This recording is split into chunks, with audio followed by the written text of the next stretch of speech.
Hello students, आज हम देखने जा रहे हैं क्लास 10 का science 1 chapter number 1 gravitation.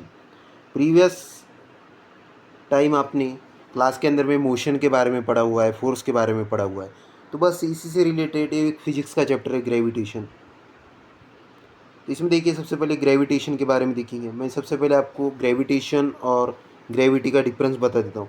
Gravitation का मतलब कोई भी चीज़ एक जगह पे स्टेबल है।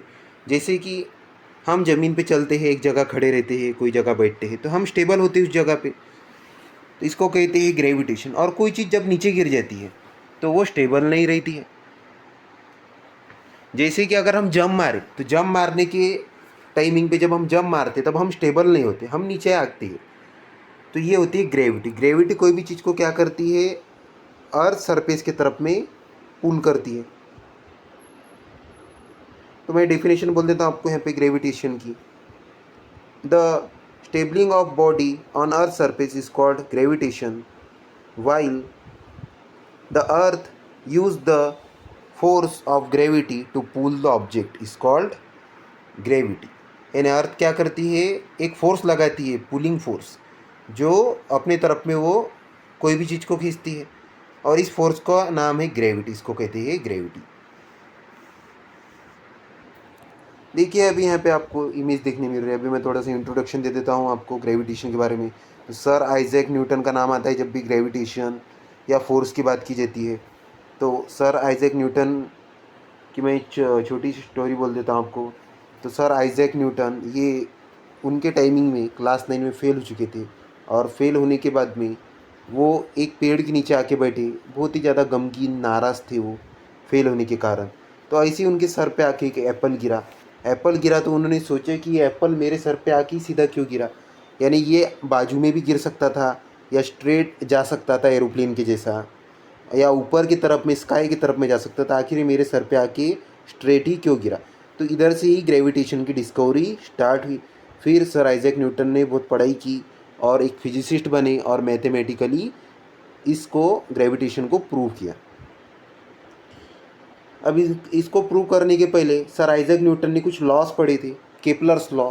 फिर केपलर्स लॉ के ऊपर में उन्होंने स्टडी किया और इसको मैथमेटिक्स के थ्रू प्रूफ किया। उन्होंने एक जो है अपनी बुक बनाई। बुक में उन्होंने कैलकुलस के बारे में लिखा, और कैलकुलस यानी कैलकुलेशंस के बारे में लिखा गया है उसमें।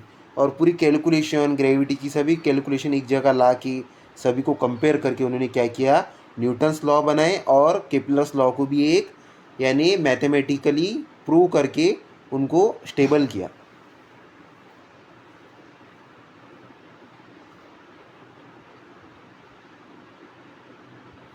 देखिए, अभी यहाँ पे आपको अर्थ दिख रहा है, मून दिख रहा है घूमता हुआ।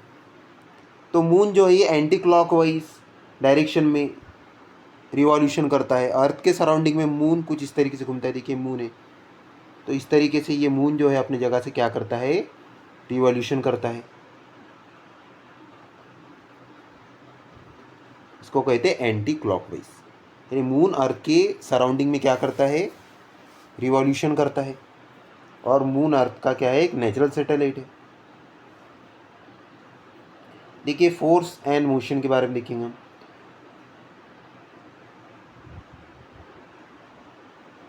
We seen that force is necessary to change the speed as well as the direction and motion of the object। हमको पता है कि फोर्स क्या है, ज़रूरी चीज़ है किसके लिए, कोई भी चीज़ को स्पीड बढ़ाने के लिए, किसकी स्पीड कम करने के लिए, मोशन के लिए। तो ये फोर्स। अब इंट्रोडक्शन टू साइंटिस्ट मैं अभी आपको बता दिया और एक बार बता देता हूँ। ग्रेट साइंटिस्ट है आइजैक न्यूटन। 1642 में इनका जन्म हुआ था, 1727 में इनकी डेथ हुई थी। Was one of the greatest scientist है रिसेंट टाइम के, उनके समय के सबसे महान साइंटिस्ट थी ये। इनका जन्म हुआ इंग्लैंड के अंदर में। इन्होंने अपने लॉज दिए, इक्वेशन ऑफ मोशन दी, ग्रेविटी की थ्योरी दी। इन्होंने एक बुक लिखी Principia. Before this book was written Kepler had given 3 law. तो बुक के पहले ही केपलर ने अपनी क्या दी दिए थे, 3 लॉस दे दिए थे। Reason why planets move, planet के अकॉर्डिंग क्या थे वो लॉस थे। Kepler's was not known. Kepler ने लॉ दी लेकिन वो मैथमेटिकली प्रूफ नहीं कर पाए उसको। Newton with his theory of gravity mathematical derived Kepler's law. यानी क्या किया न्यूटन ने, केपलर्स के लॉ को प्रूव किया बाय द मैथमेटिक्स। और इन्होंने लाइट, हीट एंड साउंड और मैथमेटिक्स पे भी रिसर्च की। He invented the new branch of mathematics, this is called calculus. एक नई ब्रांच उन्होंने मैथमेटिक्स की बनाई जिसका नाम क्या है calculus. Has wide ranging application in physics and mathematics, जिसका यूज़ फिजिक्स मैथमेटिक्स में बहुत ज़्यादा जगहों पे किया जाता है। He was the first scientist to construct reflecting telescope, ये पहले साइंटिस्ट थे जिन्होंने रिफ्लेक्टिंग टेलीस्कोप बनाया। अब हम पहुंच चुके, देखिए सर्कुलर मोशन, यहाँ पे आपको एक लेडी दिख रही है सर्कुलर मोशन परफॉर्म करते हुए। सर्कुलर मोशन, कोई भी चीज़ को हम क्या करेंगे, एक स्ट्रिंग लेंगे, एक स्टोन लेंगे और उसको हमारे सर पे ऐसा जैसे बच्चे घुमाते वैसे घुमाएंगे, तो आपको क्या दिखेगा, और स्टोन पूरा ऐसा गोल गोल घूमते हुए दिखेगा। तो इसको कहते हैं सर्कुलर मोशन। अब सर्कुलर मोशन में यूनिफॉर्म अगर ये अगर उसकी सेम स्पीड है तो क्या होगा, सेंट्रीपेटल फोर्स। अब जब भी हम स्टोन को घुमाएंगे तो सेम स्पीड में होगा तभी गोल घूमेगा वो। अगर उसकी स्पीड कम अगर हो जाती है तो क्या हो जाएगा, नीचे गिर सकता है, या हम उसकी स्पीड को बढ़ा सकते हैं, इंक्रीमेंट कर सकते हैं। लेकिन वो घूम रहा है एक जगह पे, हम क्या करते इस समय पे जो एक्टिविटी होती है, तो स्टोन को अपने तरफ में खींचने की कोशिश करते। तो स्टोन का अट्रैक्शन हमारे तरफ में होता है और वो गोल गोल घूमता है एक फोर्स लगने के कारण। तो इससे बनता है, इसको कहते हैं सेंट्रीपिटल फोर्स। तो सेंट्रीपिटल फोर्स क्या होता है, टुवर्ड द सेंटर, यानी कहाँ पे लगता है, वो सेंटर के पास में लगता है, यानी सेंटर के पास से वो गोल गोल घूमता है पूरा। तो centripetal, the force act toward the centre is called centripetal force. जो सेंटर के पास में जो फोर्स लगाया जाता है उसको क्या कहते हैं, सेंट्रीपिटल फोर्स। अब सेंटर क्या है, कोई एग्जाम का सेंटर नहीं है ये सेंटर होता है सर्कल का सेंटर। इस तरीके से इलिप्स बनता है, जो सर्कल बनता है एक सर्कल का पाथ, तो यहाँ पे बीच में एक क्या होता है, सर्कल। जब ये स्टोन है फॉर एग्जांपल और स्ट्रिंग का यूज़ किया गया, तो स्ट्रिंग से क्या हो रहा है, गोल गोल घूम रहा है। घूमने में स्ट्रिंग क्या कर रहा है, इसको स्टोन को, ये स्टोन है तो स्टोन को अपने तरफ में खींचने के लिए क्या कर रहा है, वो ट्राई कर रहा है।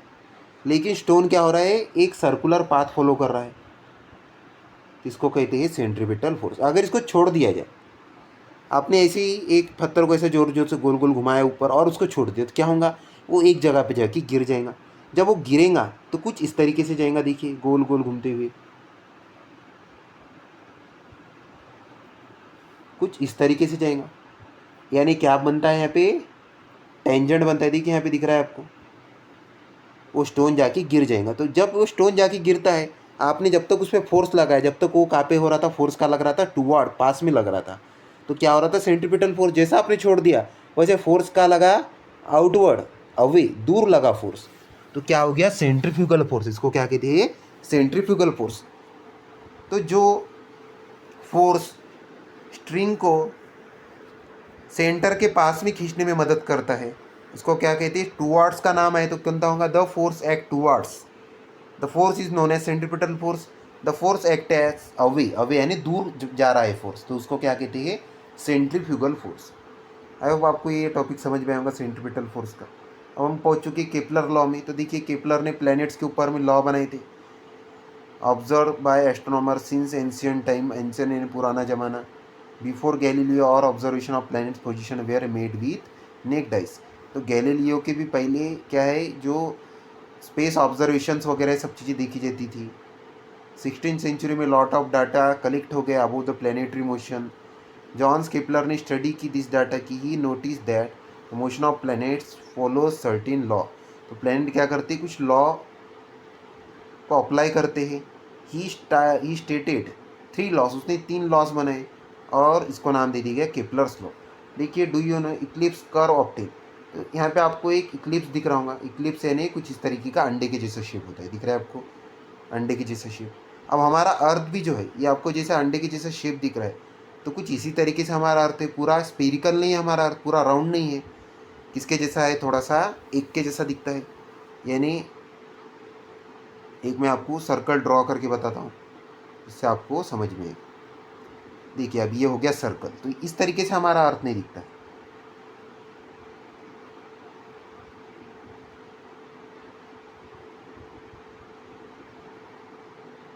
कुछ इस तरीके से हमारा अर्थ।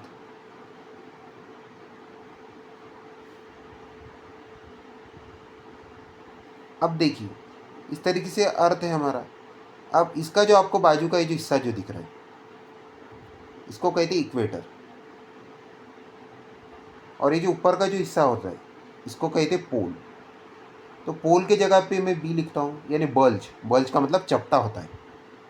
और इक्वेटर के तरफ में क्या होता है, फ्लैट, तो एफ लिख देता हूँ, फ्लैटन होता है। ये भी हम आगे जाके देखेंगे। देखिए क्या बन गया, इक्लिप्स बन गया। इस तरीके से आपको कोन दिख रहा है। जब कोन को हम क्या करेंगे, एक स्केल के मदद से कट करेंगे, तो कट करने के बाद में हमको क्या मिलता है, इक्लिप्स मिलता है। ओव्यूल भी कहा जाता है इसको दूसरे लैंग्वेज में, इक्लिप्स या ओव्यूल, इस तरीके से आपको मिलता है। अब इसमें देखिए ये एक ऑर्बिट। अब आपको F1 F2 ये जो दो दिख रहे हैं, तो इसको कहते हैं फोकस। फोकस है ना, अब ये सन है, सन की दो पोजीशन है। जिस तरीके से अर्थ रिवॉल्यूशन करता है उस तरीके से सन भी रिवॉल्यूशन करता है मिल्की वे के अराउंडिंग। इसका भी मैंने एक जो है शॉर्ट वीडियो डाला है, वो देख सकते हैं आप। तो ये F1 F2, तो ये सन की दो पोजीशन है। तो ये क्या है, फोकस 1 फोकस 2। और ये ABC जो आपको दिख रहे हैं इसमें, ये प्लैनेट्स। अब ABC ये एक प्लैनेट है, एक ऑर्बिट पे एक ही प्लैनेट होता है। तो ये फॉर एग्जांपल हमारा अर्थ है। तो अब देखिए इसमें दोनों फोकस के बीच में क्या लगाई गई, लाइन बनाई दी गई। अब ये बी अर्थ की पोजीशन है फॉर एग्जांपल, तो F1 का डिस्टेंस F2 का डिस्टेंस। तो अब हम क्या करेंगे, बी का F1 का F2 का डिस्टेंस, ए का F1 का F2 का डिस्टेंस, सी का F1 और F2 का डिस्टेंस, तीनों डिस्टेंस क्या होते हैं, आपस में सेम होते हैं। तो एक इक्वेशन बन जाता है। अब देखिए AF1 यानी AF1 प्लस AF2, दोनों के एडिशन करेंगे हम, is equal to BF1 plus BF2 is equal to CF1 plus CF2। यानी तीनों की क्या होती है, एडिशन इक्वल होती है। तीनों एक जगह से क्या होती है, इक्वल होते हैं। तो हमको इतना ही ये बात समझ में आती है कि इलिप्स में कोई भी पॉइंट पे अगर प्लैनेट रिवॉल्व अगर कर रहा है तो उसकी फोकस से क्या होंगी, जो डिस्टेंस होगा वो क्या होगा, सेम होगा दूसरे पॉइंट से। जैसे कि बी का ए का क्या है, सेम है, सी का डिस्टेंस क्या है, सेम है। अब देखिए यहाँ पे Kepler's law first. Kepler law first कहता है the orbit of planet is an ellipse with the sun at one of the foci.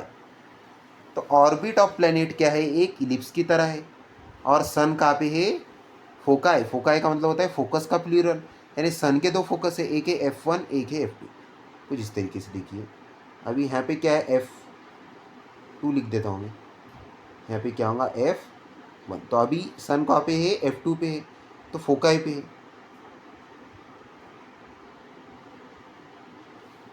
देखिए फिगर 1.4 क्या शो कर रही है, elliptical orbit of planet revolving around the sun, the position of sun is indicated by S। तो ये law हमको कहता है कि प्लैनेट कहाँ पे होते हैं, the orbit of planet is an ellipse. Orbit of planet किसके जैसा है, एक इलिप्स की तरह। और वो किसके अराउंड घूमता है, with the sun at the one of the foci. और वहाँ पे सन क्या है, एक फोकस है।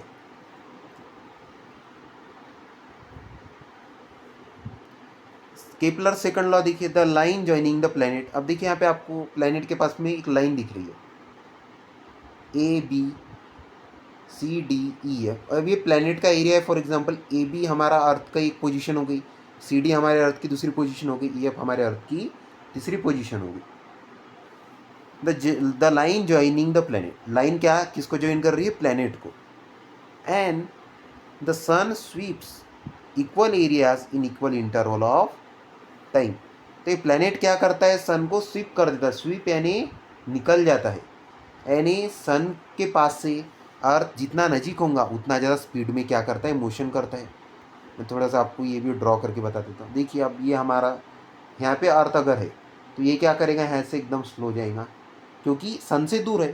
तो ये क्या रहेगा, स्लो रहेगा।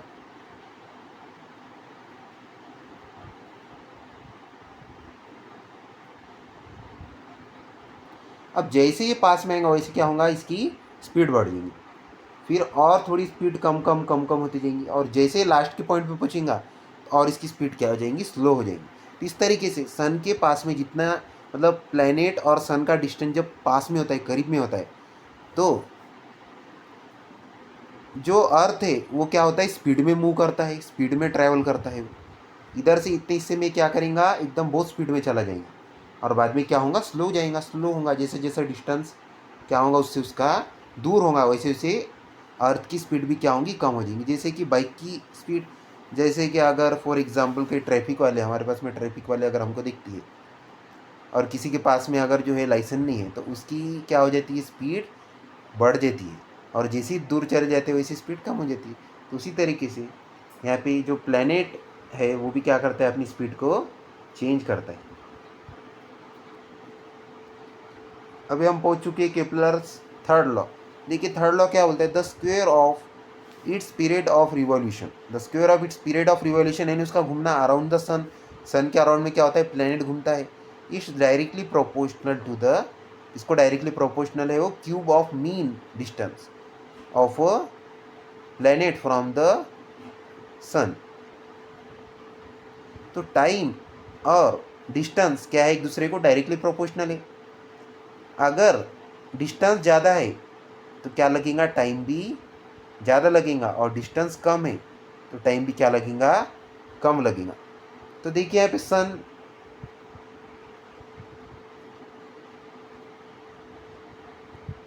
अब यहाँ पे डिस्टेंस क्या है, कम है, तो टाइम क्या लगेगा, कम लगेगा। डिस्टेंस इज लेस, या टाइम इज ऑलवेज लेस, और यहाँ पे डिस्टेंस ज़्यादा है तो यहाँ पे टाइम क्या लगेगा, ज़्यादा, मोर। डिस्टेंस क्या है, मोर है, तो टाइम भी क्या होगा, अर्थ को ट्रैवल करने में टाइम भी क्या लगेगा, ज़्यादा लगेगा।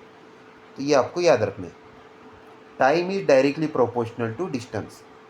If distance is more than time also require more. अगर डिस्टेंस ज़्यादा है तो टाइम क्या लगेगा, ज़्यादा, डिस्टेंस कम है तो टाइम क्या लगेगा, कम।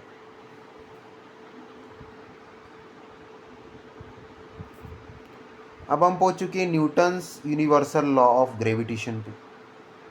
देखिए अभी Newton's universal law of gravitation क्या कहता है, all above consideration include Kepler's law lead Newton to formulate his theory of universal gravity. According to theory every object in the universe attract every other object with a definite force. तो Newton ने क्या किया, study की Kepler के law दिखे और अपने भी लॉ जो थे उनको भी कंपैरिजन किया दोनों का।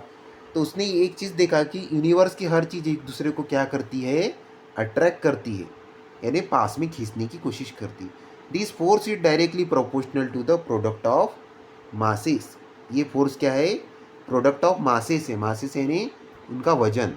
To object is inversely proportional to the square of distance between they. तो यहाँ पे एक इक्वेशन बन जाता है, ठीक है, इक्वेशन बन चुका है। तो फोर्स किसको डायरेक्टली प्रोपोर्शनल रहेगा, मास को, यानी फोर्स ज़्यादा है तो मास भी क्या रहेगा, ज़्यादा रहेगा। और अगर फोर्स कम है तो मास भी क्या रहेगा, कम रहेगा।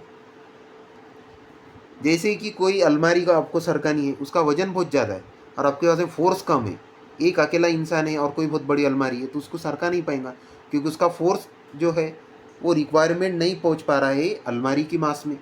तो अगर 5 लोग आके अलमारी को सरकाएंगे तो फोर्स क्या हो गया, ज़्यादा। तो अगर मास ज़्यादा है तो फोर्स भी क्या चाहिए, ज़्यादा। तो हम बोल सकते हैं force is directly proportional to mass और इन्वर्सली प्रोपोर्शनल टू डिस्टेंस।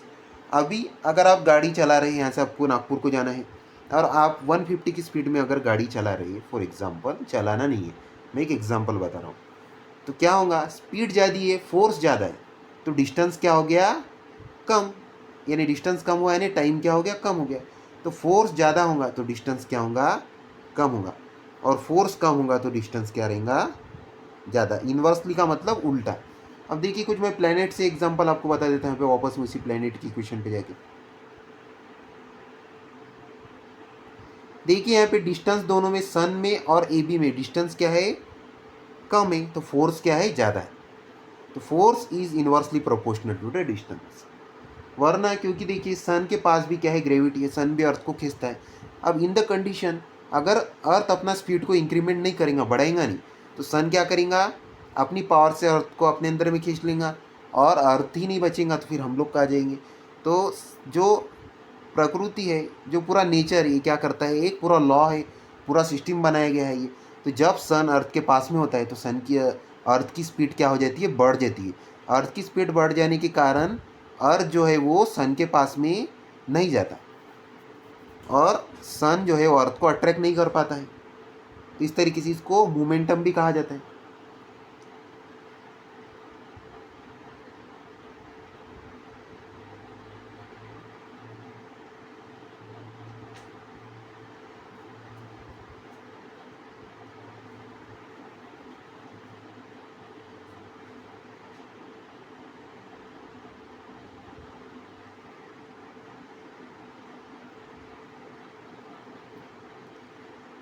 देखिए इंट्रोडक्शन है साइंटिस्ट के बारे में। जॉन केपलर 1571 में बॉर्न हुए थे, 1630 में डेथ हो गई। जर्मन एस्ट्रोनॉमर एंड मैथमेटिशियन थे। He started working as a helper to the famous astronomer Tycho Brahe Tycho Brahe Tycho Brahe के साथ में इन्होंने क्या किया, काम करना शुरू किया। इन प्रेग इन 16, एक कोई जगह होंगी प्रेग्यू, जहाँ पे इन्होंने 1600 में वर्क किया। After sudden death of the Brahe, उसकी डेथ हो गई 1601 में। Kepler was appointed as a royal mathematician in his place. तो केपलर को अपॉइंट कर दिया गया टाइको ब्रेही की डेथ होने के बाद में रॉयल मैथमेटिशियन के रूप में। Kepler use the observations of planetary position, planet की पोजीशन देखी केपलर ने, made by Brahe to discover the law of planetary motion. तो ब्रेहे ने जो अपनी डिस्कवरी छोड़ दी थी, वो अपनी डिस्कवरी पूरी नहीं कर पाया, तो वही इंफॉर्मेशन आ गई केपलर के पास में। केपलर में उसने मेहनत की, केपलर में ने उसके अंदर में थोड़ी सी खुद की मेहनत की, ध्यान दिया और क्या लगा दिया, प्लैनेट की पोजीशंस के ऊपर में स्टडी की। He wrote the several book, Kepler ने बहुत ज़्यादा बुक्स लिखी। He work was later use by, और वो भी अपना पूरा काम नहीं कर पाया बिकॉज ऑफ उसने लॉ तो दे दिए, उसने हर इंफॉर्मेशन सही बताई, लेकिन उसको मैथमेटिकली प्रूव नहीं कर पाया। तो उसको फिर न्यूटन ने मैथमेटिकली प्रूव किया। देखिए F is directly proportional to m1 into m2, ये दिख चुके हैं अभी हम। बीच में अभी लग जाता है डायरेक्टली प्रोपोर्शनल हटता है और कैपिटल जी लगता है। कैपिटल जी यानी ग्रेविटेशनल कांस्टेंट। अभी Newton's universal law of gravitation ये हमको बताता है कि हर जगह पे ग्रेविटी सेम नहीं होती है। हमारे अर्थ पे ग्रेविटी अलग है, मून पे ग्रेविटी अलग है, जुपिटर पे जाएंगे तो ग्रेविटी अलग है, सन पे ग्रेविटी अलग है। तो हर प्लेनेट के पास में कुछ ना कुछ तो भी ग्रेविटी है। सबसे ज़्यादा ग्रेविटी जो है वो अर्थ के पास में है। तो ऐसा हर प्लैनेट के पास में क्या है, आप यूनिवर्स में कहीं भी जाएंगे तो अलग अलग क्या देखने मिलती है, ग्रेविटी देखने के लिए मिलती है। तो ये इसी को कहते हैं Newton's universal law of gravitation. लेकिन कैपिटल जी कांस्टेंट रहता है, इसके लिए उसने क्या किया, न्यूटन ने कैपिटल जी बना दिया। जी इज कांस्टेंट, यानी सब जगह पे कैपिटल जी सेम रहेगा, मास सेम रहेगा, डिस्टेंस सेम रहेगा, फोर्स सेम रहेगा। इस तरीके से हम क्या कर सकते हैं, ग्रेविटी को फाइंड कर सकते हैं सेकंड इक्वेशन से कंपेयर करके, जो ग्रेविटी की इक्वेशन है।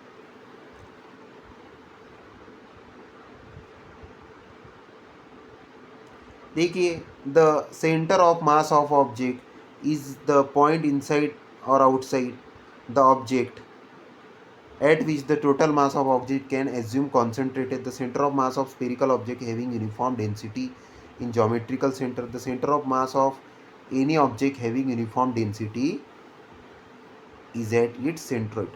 तो हर ऑब्जेक्ट का क्या होता है, मास डिफरेंट होता है।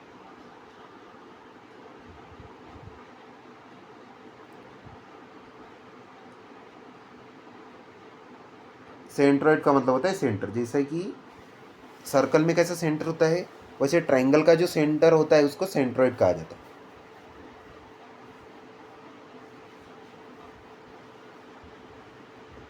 देखिए यूनिफॉर्म सर्कुलर मोशन, यूनिफॉर्म का मतलब होता है एक जैसी स्पीड, कांस्टेंट स्पीड पर magnitude of centripetal force. Magnitude का मतलब होता है हाइट। तो यूनिफॉर्म सर्कुलर मोशन में, यूनिफॉर्म सर्कुलर मोशन यानी जो सर्कुलर मोशन कांस्टेंट स्पीड में हो। जैसे कि गाड़ी के व्हील्स क्या होते हैं, हम गाड़ी 40 की स्पीड में अगर चला रहे तो व्हील क्या है, यूनिफॉर्म है। अब हमने स्पीड को चेंज कर दिया थोड़ा सा, तो क्या हो गया, अनयूनिफॉर्म।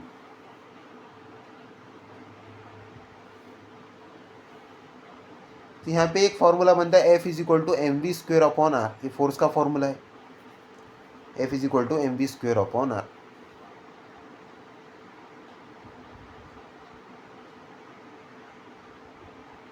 आगे देखेंगे इक्वेशन में। अभी v की वैल्यू होती है, v का फॉर्मूला है, जैसे स्पीड का फॉर्मूला था डिस्टेंस अपॉन टाइम, वैसे v का भी डिस्टेंस ट्रेवल अपॉन टाइम। तो इसमें सरकमफेरेंस होता है, सर्कुलर मोशन में क्या होता है, सरकमफेरेंस। तो सरकमफेरेंस का डिस्टेंस क्या होगा, 2πr अपॉन टी। तो F is equal to mv², तो v² के जगह पे क्या रख दिया गया, 2πr अपॉन टी। अब इसको सिंप्लीफाई किया जाएगा। 2 का स्क्वायर क्या होता है 4, पाई का स्क्वायर पाई स्क्वायर, आर का स्क्वायर क्या होता है आर। अब अपन में भी आर था तो r² से r कट गया तो क्या बचा आर। और टी का स्क्वायर, टी कहाँ पे चले जाएगा, डिनोमीटर में, क्योंकि डिवाइड में हो। तो 4m pi square R upon T square, कुछ इस तरीके से बन गया। अभी यहाँ पे यूज़ किया जाता है डिविडेंडो मेथड का। डिविडेंडो यानी r² अपॉन r²। तो आर स्क्वेयर इंटू आर, तो क्या बन जाएगा आर क्यूब। देखिए यहाँ पे दिख गया आपको आर क्यूब, अपॉन में आर स्क्वेयर यहाँ पे आ गया कॉमन में आर स्क्वेयर, और टी स्क्वेयर डाल दिया गया आर क्यूब के नीचे, तो R cube upon T square. ये न्यूटन का, ये केपलर का कौन सा लॉ हो गया, third law, T square upon R cube is equal to K, constant है ये। तो एफ इज इक्वल टू क्या बच गया, 4m pi square upon R square K, यानी क्या बन गया constant. R cube upon T square था, अभी T square upon R cube, ये केपलर थर्ड लॉ में देखा है हमने, तो के था, तो R cube upon T square उसका रेसिप्रोकल हो गया, तो के की जगह पे क्या होगा 1/k। तो यहाँ पे आ गया 1/k में, देखिए के हो गया आर स्क्वेयर के बाजू में क्या लग रहा है, के लग चुका है, but 4m pi square upon के, इतनी वैल्यू क्या थी, कांस्टेंट थी, तो ये कांस्टेंट, तो f is equal to constant into 1/r square. तो f is inversely proportional to the R square, यानी फोर्स अगर ज़्यादा है तो डिस्टेंस क्या होगा कम, और डिस्टेंस अगर ज़्यादा है तो फोर्स क्या होगा, डिस्टेंस अगर ज़्यादा है तो फोर्स क्या होगा कम। इसकी मैं थोड़ा इंग्लिश में आपको एक्सप्लेनेशन कर देता हूँ। If force is more then distance is less, while if distance is less than force is more. अगर फोर्स के आगे मोर है तो रेडियस के आगे आपको लेस लगाना है, इतना ही। तो ये बताया था न्यूटन ने यूनिफॉर्म सर्कुलर मोशन के बारे में, इक्वेशन आती है, और इस तरीके से आपको क्या लिखना है, वैल्यूज v को आपको बोलना है, v क्या है, वेलोसिटी है, वैसे v को यहाँ पे स्पीड लिया गया है, ओके, यहाँ पे v को आपको स्पीड बोलना है, r क्या है, डिस्टेंस, m मास है। तो इस तरीके से आपको डिनोट करना है और थोड़ा एक्सप्लेनेशन वगैरह लिख के इक्वेशन सॉल्व करना है। अब देखिए low tide high tide, low tide high tide में क्या होता है, अब यहाँ पे आपको दिख रहा है मून, यहाँ पे दिख रहा है क्या हमारा अर्थ। अब मून आपको पता है क्या करता है, अर्थ के अराउंडिंग रिवॉल्यूशन करता है,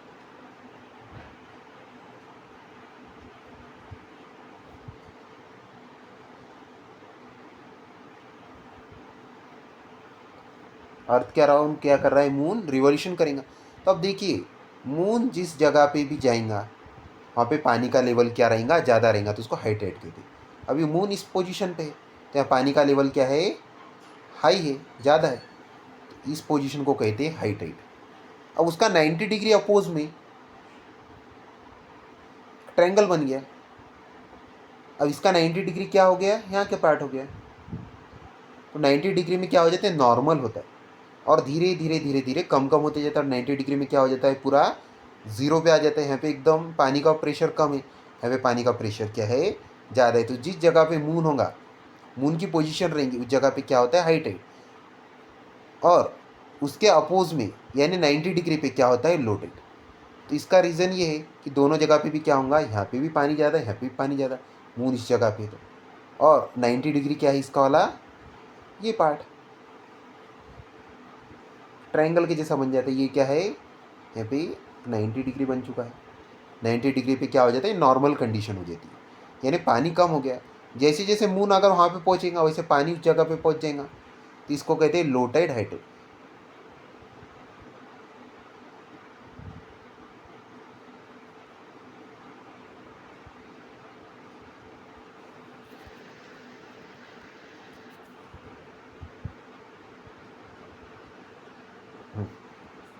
तो ये था हमारा क्या, लो टाइड और हाई टाइड। आई होप आपको समझ में होगा। तो आपको मून की पोजीशन ध्यान में रखना है, इसका भी एक्सप्लेनेशन मैं आपको थोड़ा इंग्लिश में बता देता हूँ।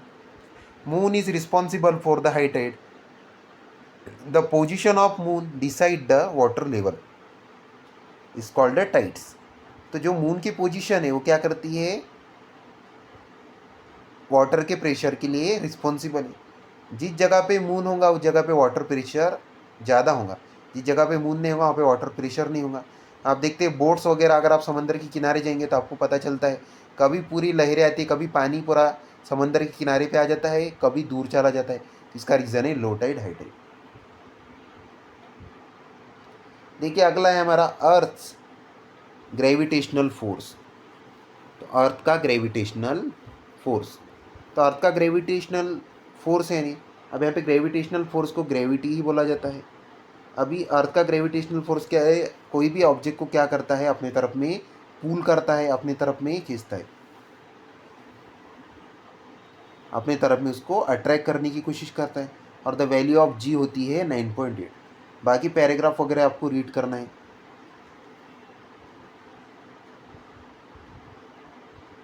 देखिए, अर्थ ग्रेविटेशनल एक्सीलरेशन, अर्थ का ग्रेविटेशनल एक्सीलरेशन होता है acceleration due to gravity G, जी बोली जाती है वैल्यू, इसकी वैल्यू होती है 9.8 मीटर पर सेकंड स्क्वायर।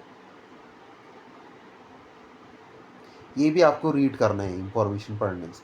यहाँ पे इक्वेशन होती है F is equal to capital G capital M small M.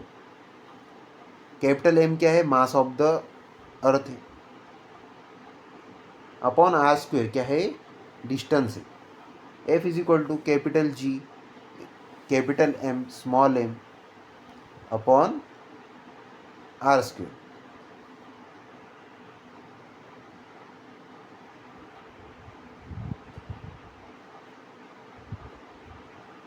इस तरीके से इक्वेशन हो गई है। अभी एफ इज इक्वल टू क्या होता है, एम जी, एम जी यानी mass into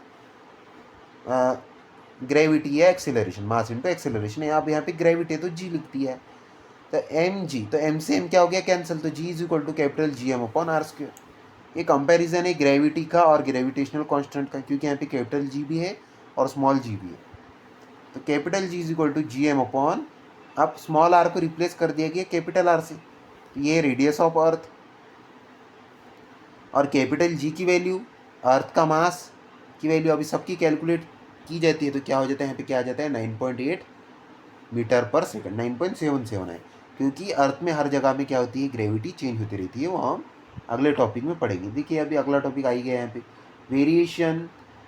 variation in value of G, change along the surface of earth. तो अर्थ में हर जगह पे सेम वैल्यू नहीं होती, क्योंकि अर्थ का सरफेस क्या होता है, हर जगह पे सेम नहीं है। आप एक गांव से दूसरे गांव जाते हैं तो आपको क्या देखने मिलता है, स्लोपिक रीजन, कहीं पे आपको उतार देखने मिलता है, कहीं पे आपको चढ़ाव देखने मिलता है। तो कोई जगह पे कोई, अगर आप विलेज में जाते तो वो क्या होती है, यानी स्लोप यानी नीचे उतार के साइड में होती है।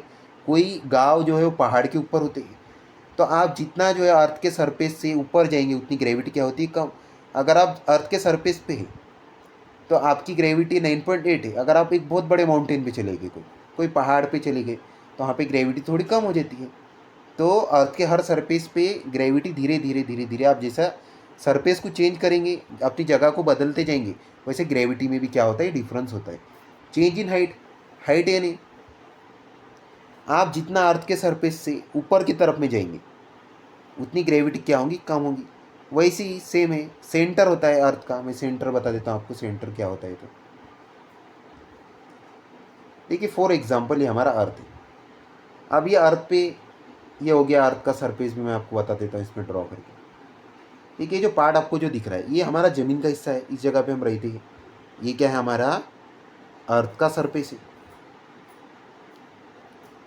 अब ये अर्थ के सरफेस में अब हम क्या करते हैं, पानी के लिए बोर वगैरह करते हैं, तो इसमें हम होल क्या करते हैं, बिलो द ग्राउंड, ग्राउंड में कुछ तो भी इस तरीके से हम होल वगैरह करते हैं।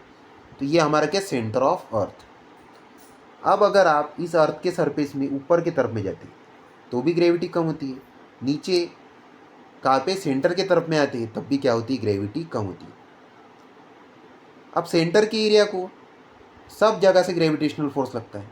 अभी सेंटर का पार्ट है तो ग्रेविटी इसको, सेंटर को इस जगह पे पुल करने की कोशिश करती है अर्थ के सरफेस की तरफ, यहाँ पे भी पुल करने की कोशिश करती है,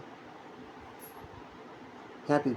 अब आप एक थिंक कीजिए, कोई इंसान है, उसको चारों जगह से खींचा जाए तो कहाँ जाएगा, वो चारों जगहों में से कहीं भी नहीं जाएगा। अगर एक इंसान को जो है, किसी ने उसका हाथ एक जगह से कोई खींच रहा है, एक जगह से दूसरा हाथ खींच रहा है, एक जना सामने से उसको खींच रहा है, एक जना पीछे से और खींच रहा है, तो वो ना कहीं जाएगा, एक ही जगह पे क्या रहेगा, स्टेबल रहेगा।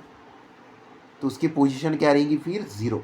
तो इस तरीके से सेंटर पे अर्थ की ग्रेविटी भी क्या होती है, ज़ीरो होती है, क्योंकि उसको सब जगह से ग्रेविटेशनल फोर्स लगता है, पुल करता है, खींचता है, तो वो कहीं पे भी नहीं जाता है और एक जगह पे रहता है, तो इसको क्या कहते हैं, ज़ीरो कहते हैं। तो सेंटर ऑफ अर्थ क्या है, the gravity of centre of earth. जैसा सर्कल का सेंटर होता है वैसा सेंटर पे ग्रेविटी क्या होती है, ज़ीरो होती है। एक एक्स्ट्रा टॉपिक मैं आपको बता दिया इसमें, तो ये चेंज विथ हाइट। देखिए surface of earth, mount Everest की हाइट है 8.8, सरफेस ऑफ अर्थ 0 है। अगर आप 8.8 किलोमीटर ऊपर चले गए माउंट एवरेस्ट पे, वहाँ पे ग्रेविटी क्या होंगी, 9.80 होंगी। लेकिन maximum height reach by man, जो सबसे ज़्यादा हाइट पे जो इंसान जो पहुंचा था वो था मैन मेड बलून। तो वो था 36.6 किलोमीटर तक था वो अर्थ के सरफेस से, तो वहाँ पे 9.77 थी। तो ऐसे ही टाइपिकली वेदर सैटेलाइट है हमसे 400 किलोमीटर ऊपर के एरिया में यानी स्काई में है, तो यहाँ पे ग्रेविटी होती है 8.7। और height of the communication satellite है 35,700 किलोमीटर, यानी बहुत ऊपर है कम्युनिकेशन सैटेलाइट। तो वहाँ पे जो कम्युनिकेशन सैटेलाइट है वहाँ की ग्रेविटी है 0.22 मीटर पर सेकंड स्क्वायर।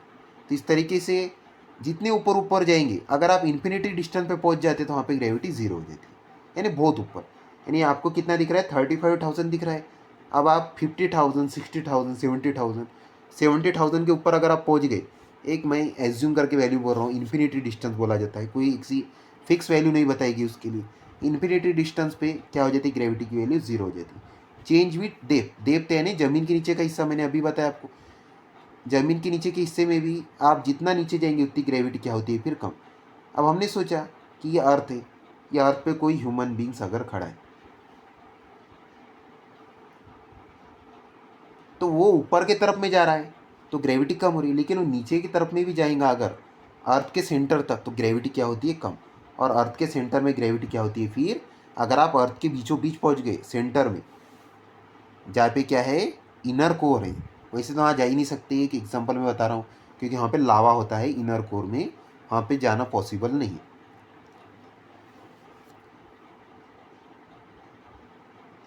तो यहाँ पे होती है ग्रेविटी ज़ीरो।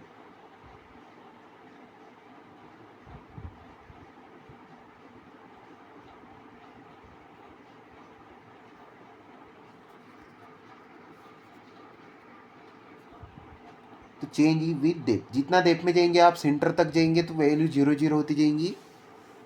अब किसी क्वेश्चन क्या, वो सेंटर तक जाएगा, फॉर एग्जांपल सेंटर के नीचे भी चला जाएगा, तो ग्रेविटी क्या होंगी फिर, तो ग्रेविटी धीरे धीरे इंक्रीज होंगी।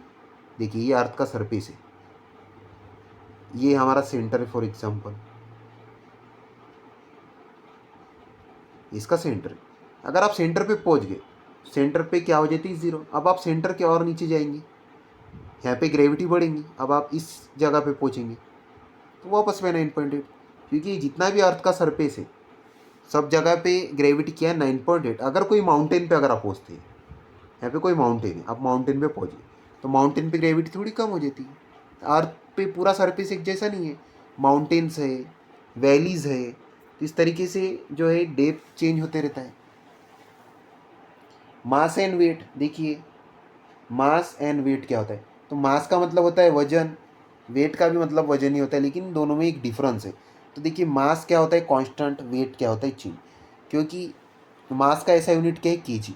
कोई भी प्लेनेट पे आप जाएंगे, स्पेस में जाएंगे, यूनिवर्स में जाएंगे तो मास सेम रहेगा, क्योंकि मास का यूनिट क्या है, केजी है। सेकंड थिंग, मास एक स्केलर क्वांटिटी है। मास ओनली क्या बताता है, मैग्नीट्यूड, डायरेक्शन नहीं बताता है। अब मैं वेट के बारे में बता देता हूँ आपको। वेट में यूज़ हो जाती है ग्रेविटी। वेट होता है W = F = mg। अब फॉर एग्जांपल कोई बच्चा है जिसका नाम है ए,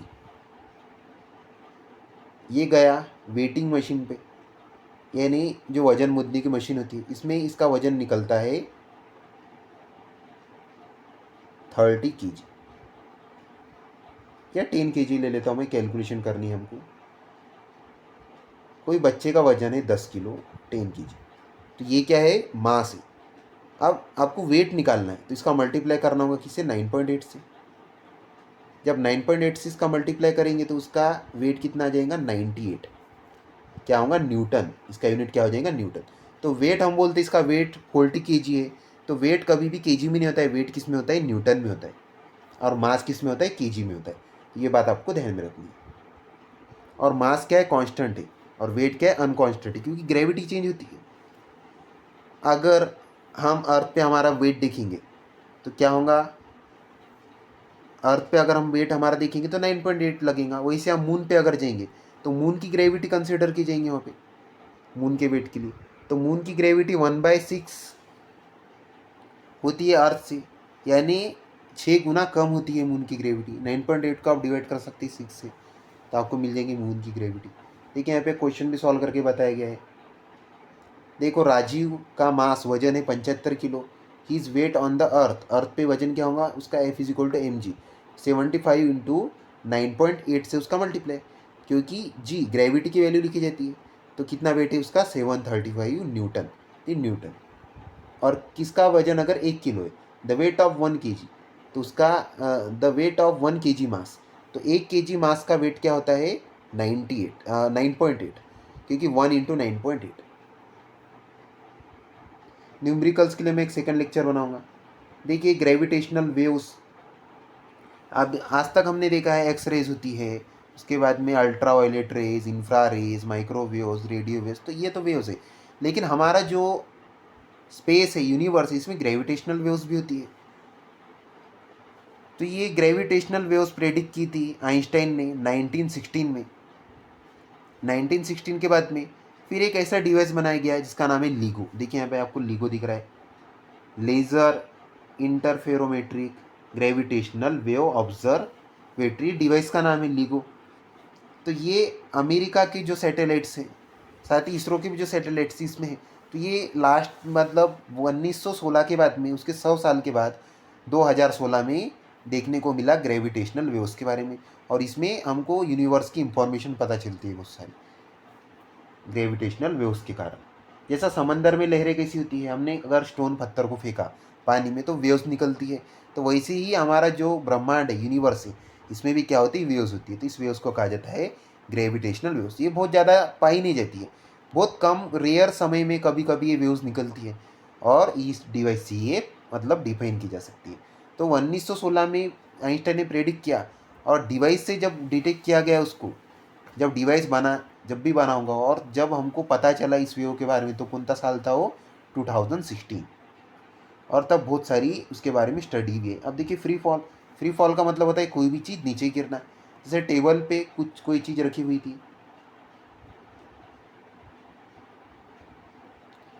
अब ये नीचे आके गिर गई, तो इसको क्या कहते, फ्री फॉल कहते, कोई भी चीज़ का नीचे गिरना, फॉल डाउन। अब देखिए फ्री फॉल इक्वेशन यहाँ पे दी के है, इक्वेशन आपको लर्न करना है। v is equal to G T, S is equal to, अब यहाँ पे इक्वेशन में u इनिशियल वेलोसिटी जीरो ले लिए। अब मैं आपको इनिशियल वेलोसिटी भी बता देता हूँ, इनिशियल वेलोसिटी कब जीरो होती है। इनिशियल वेलोसिटी डिनोट की जाती है u से, u का मतलब होता है इनिशियल वेलोसिटी। देखिए मेरा हैंड है फॉर एग्जाम्पल,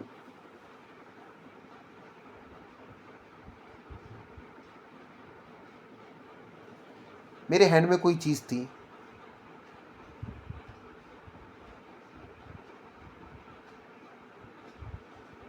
मैंने अपना हैंड जल्दी से सरका दिया, और उससे मेरे हैंड का जो होल्डिंग प्रेशर था वो हट गया। अब हटने के बाद में ये जो चीज़ थी, ये कहाँ पे गिरेंगी, नीचे गिरेंगी। नीचे गिरने के बाद में इसकी क्या होती, इनिशियल वेलोसिटी क्या होगी, इसकी इनिशियल वेलोसिटी ज़ीरो होगी। इसको क्या कहा जाता है, फ्री फॉल। अभी वही कोई स्टोन था मेरे हाथ में, मैंने स्टोन को नीचे की तरफ में फेंक दिया, तो ये फ्री फॉल है क्या, यस ये फ्री फॉल है, लेकिन इसकी इनिशियल वेलोसिटी ज़ीरो नहीं है, क्योंकि मैंने उसमें फोर्स लगाया है। तो बिना फोर्स लगाए कोई चीज़ अगर नीचे गिरती है, कोई ऑब्जेक्ट पे बिना फोर्स लगे कोई चीज़ अगर नीचे अगर गिरती है, तो इसको क्या कहा जाता है, इनिशियल वेलोसिटी क्या होगी इसकी, ज़ीरो। या मैंने कोई स्टोन लिया और ऊपर में स्काई की तरफ में फेंका, तो इसकी इनिशियल वेलोसिटी ज़ीरो होगी क्या, नहीं, इसकी इनिशियल वेलोसिटी भी जीरो नहीं होगी, क्योंकि मैंने क्या लगाया उस पर, खुद का फोर्स लगाया। जब हम कोई फोर्स किस चीज़ पे एक्ट करते हैं, तो उसकी initial velocity is not is equal to zero, यानी जीरो नहीं होती है। और कोई अचानक किसी चीज़ पे अगर कोई फोर्स अगर लग जाता है, जैसे कि कोई ऊपर में डब्बा था और हवा के कारण हवा वगैरह आई, या जैसा मैंने अगर कोई गेंद को पकड़ के रखा है अपने हाथ में, और मैंने अपना हाथ सरका दिया चिल्ली से, और वो गेंद जो है नीचे आके गिर गई, तो मेरा कोई इसमें फोर्स नहीं लगा, मैंने अपना हैंड सिर्फ सरका दिया है, तो इसको कहते हैं इनिशियल वेलोसिटी इस टाइम पे क्या होती है, ज़ीरो होती है। अब किसी चीज़ को अगर हम ऊपर के तरफ में फेंकते हैं, कोई स्टोन को मैं ऊपर के तरफ में फेंकता हूँ, तो ऊपर में उसकी ग्रेविटी क्या होती है, उसकी वैल्यू क्या होती है, -g, क्योंकि ग्रेविटी को क्या कर रहा है, अपोज कर रहा है, ऊपर जा रहा है। अब वो वापस में आके नीचे गिरेगा, कोई चीज़ अगर ऊपर से नीचे आके गिरती है तो उसकी ग्रेविटी की वैल्यू क्या होती है, प्लस जी, यानी उसकी वैल्यू काय में लिखी जाएंगी, प्लस में लिखी जाएंगी। और नीचे से ऊपर अगर फेंकेंगे तो काय में होंगी माइनस, और ऊपर से नीचे गिरेंगी तो क्या होगा, प्लस। ये आपको ध्यान में रखना है।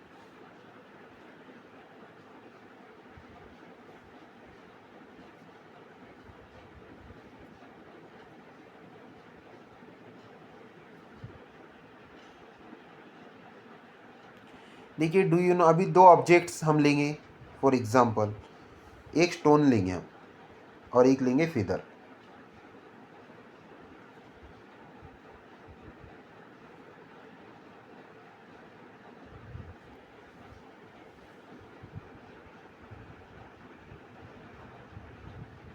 एक लेंगे स्टोन, एक लेंगे लीफ ले लेंगे या फेदर ले लेंगे। तो जो स्टोन है, स्टोन बहुत जल्दी आते आके नीचे गिरता है, या लीफ पत्ता या जो फेदर है इसको आने को क्या लगती है, देर लगती है। तो ये क्या गिरता है, स्लो। ये क्या गिरता है, फास्ट।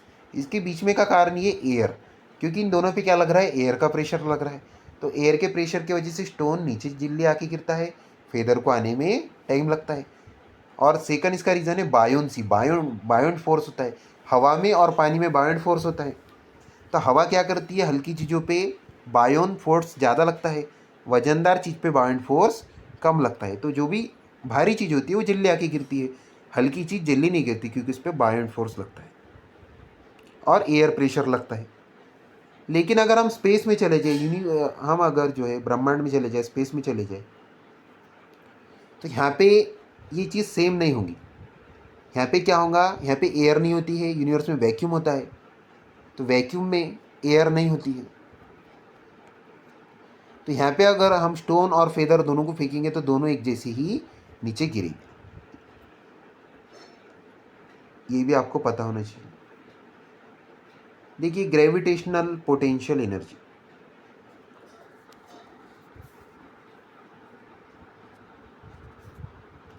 देखिए ग्रेविटेशनल पोटेंशियल एनर्जी क्या है, इसके लिए भी मैं आपको सामने एक डायग्राम बना देता हूँ अर्थ का। देखिए पोटेंशियल एनर्जी क्या होती है, पोटेंशियल एनर्जी होती है स्टोर एनर्जी।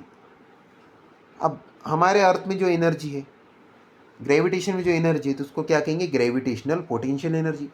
यानी अर्थ में जो एनर्जी स्टोर है उसको क्या कहेंगे हम, ग्रेविटेशनल पोटेंशियल एनर्जी कहेंगे, जीपीई शॉर्ट फॉर्म में बोला जाता है इसको। तो देखिए पोटेंशियल एनर्जी के दो फॉर्मूलाज, पी लिख देता हूँ मैं 1, पी लिख देता हूँ 2। P1 का फॉर्मूला मैं लिख देता हूँ आपके सामने, mgh, मास, ग्रेविटी और हाइट। किस पे डिपेंड होती है, मेन चीज़ क्या है इसमें, हाइट भी होती है, ठीक है, मास, ग्रेविटी और हाइट। और सेकंड फॉर्मूला यहाँ पे आप देख रहे हैं कैपिटल G अपॉन R+H, और माइनस का साइन दिख रहा है इसके आगे। ये है P2, पोटेंशियल एनर्जी का सेकंड फॉर्मूला। अब P1 का अप्लाई होता है और P2 का अप्लाई होता है, बस यही हमको इसमें समझना है। अगर कोई सरफेस की हाइट अगर अर्थ की सरफेस से ज़्यादा है, यानी अर्थ से ज़्यादा है, फॉर एग्जांपल एक माउंटेन है या कोई बिल्डिंग है, अभी बिल्डिंग है छोटी सी है, तो यहाँ पे कौन सा फॉर्मूला यूज होगा, P1। अब कोई चीज़ है, कोई सैटेलाइट है जो अर्थ के सरफेस से भी बहुत बड़ा है, जैसा ये मैंने बना दिया यहाँ पे, तो यहाँ पे फॉर्मूला कौन सा होगा, P2 वाला। तो आपको क्या ध्यान में रखना है, हाइट। अगर कोई भी चीज़ की हाइट अगर हमारे अर्थ के हाइट से ज़्यादा है, रेडियस ऑफ अर्थ से अगर ज़्यादा है, रेडियस ऑफ अर्थ बोला जाता है आर, आर की वैल्यू होती है 6400 किलोमीटर। इस वैल्यू से अगर किसी चीज़ की हाइट अगर ज़्यादा है 6400, तो कौन सा फॉर्मूला यूज होगा हमारा, P2 वाला, यहाँ पे देख रहे हैं आप GMM वाला। और इससे अगर कम है तो कौन सा फॉर्मूला यूज होगा, P1 वाला, mgh वाला फॉर्मूला यूज किया जाएगा। तो इसी को कहते हैं ग्रेविटेशनल पोटेंशियल एनर्जी। अब इसका साइन माइनस में इसके लिए दिया गया है क्योंकि अर्थ क्या करता है, कोई भी चीज़ को अपने तरफ में अट्रैक्ट करता है। अट्रैक्ट करने के बाद में तो ये किस में जाता है, निगेटिव में जाता है। इसके लिए इसका वैल्यू जो होती है क्या बताई जाती है, इसको निगेटिव में बताई जाती है। और इन्फिनिटी डिस्टेंस पे क्या पहुंच जाएंगी, ये जीरो पे। अर्थ से जैसा मैंने बताया कोई बहुत दूरी पे अगर कोई चीज़ है तो वो क्या होंगी, उसकी ग्रेविटी क्या होंगी, 0 होंगी, इन्फिनिटी डिस्टेंस। इन्फिनिटी डिस्टेंस से जैसा जैसा अर्थ के पास में आएंगे वैसे इसकी साइन क्या हो जाएगा, माइनस में हो जाएगा।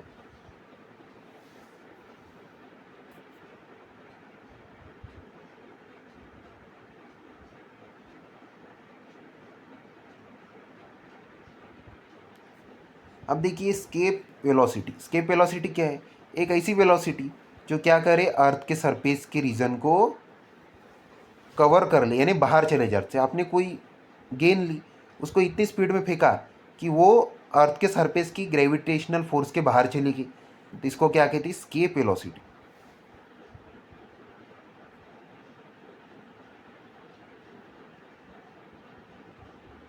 यहाँ पे आपको फॉर्मूलाज देखे हैं, यहाँ पे भी इक्वेशंस वगैरह देखे हैं आपको।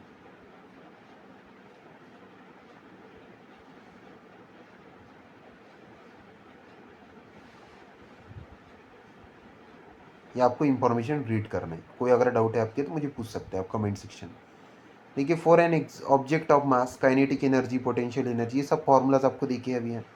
वेटलेसनेस इन स्पेस, वेटलेसनेस क्या होता है, देखिए वेटलेसनेस यानी स्पेस के अंदर में कोई भी चीज़ जो होती है तो वो चीज़ क्या करती है, वहाँ पे रिवॉल्यूशन करती है। इसका रीज़न मैं आपको बता देता हूँ। ये हमारा अर्थ सरफेस है। अब अर्थ सरफेस के बाहर में जो भी है पूरा क्या है, स्पेस है ये। अब अर्थ का एटमॉस्फेयर भी होता है, अर्थ के ऊपर में होता है, देखिए ये अर्थ का एटमॉस्फेयर होता है, अर्थ के ऊपर में अर्थ का एटमॉस्फेयर होता है। अब जैसे कि मून है, सैटेलाइट है,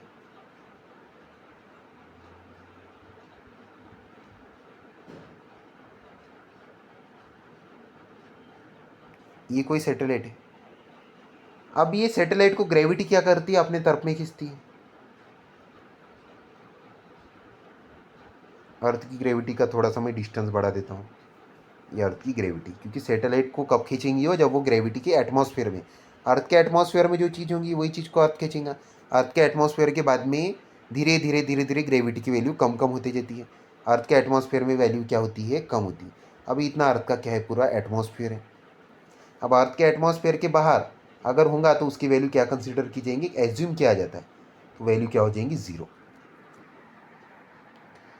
तो ये है अर्थ का एटमॉस्फेयर। अब इस सैटेलाइट को अर्थ क्या करता है, अपनी तरफ में पुल करता है, इसको कहते हैं फ्री फॉल। अब ये सैटेलाइट होता है, मून होता है, इसके पास में क्या है, मोमेंटम होता है। मोमेंटम यानी एक एनर्जी होती है, ये एनर्जी क्या करती है, इसको आगे की तरफ में फॉरवर्ड करती है, या आगे की तरफ में जाता है मोशन में। अब इसको दो फोर्स लग रहे हैं, एक फोर्स अर्थ लगा रहा है, मोमेंटम फोर्स स्ट्रेट लेके जा रहा है, तो ये ना अर्थ के तरफ में आता है ना इसके तरफ में, और ये क्या करता है, एक सर्कुलर पाथ को फॉलो करता है। कुछ इस तरीके से सर्कुलर पाथ को ये क्या कर देता है, फिर फॉलो करता है और अर्थ के अराउंडिंग रिवॉल्यूशन करना शुरू कर देता है। वेटलेसनेस, अब अर्थ के अगर बाहर कोई किसी चीज़ को अगर लेके जाया जाए तो चीज़ क्या होंगी, रोटेट होंगी, उसका वेट क्या होगा, वहाँ पे कम होगा। सेकंड थिंग, वेट कम होगा यानी वहाँ पे वैक्यूम है, एयर नहीं है, तो वहाँ पे दोनों भी चीज़ें जो रहेंगी सेम डिस्टेंस पे नीचे गिरेंगी, सेम डिस्टेंस पे मतलब सेम टाइमिंग पे नीचे फॉल होंगी। जैसे मैंने इसके पहले स्टोन और फेदर का एग्जांपल दिया, तो स्टोन को और फेदर को अगर वहाँ से गिराया जाए तो दोनों को एक कोई भी सरफेस पे पहुँचने के लिए सेम टाइम लगेगा। ये वेटलेसनेस इन स्पेस। तो यहाँ हमारा ग्रेविटेशन चैप्टर कंप्लीट होता है। आई होप आपको ये चैप्टर समझ में आया होगा। अगर आपको ये वीडियो अच्छा लगा होगा तो इसको आपको लाइक करना है, आपके फ्रेंड के साथ में शेयर करना है और चैनल को सब्सक्राइब करना है। Thanks for watching.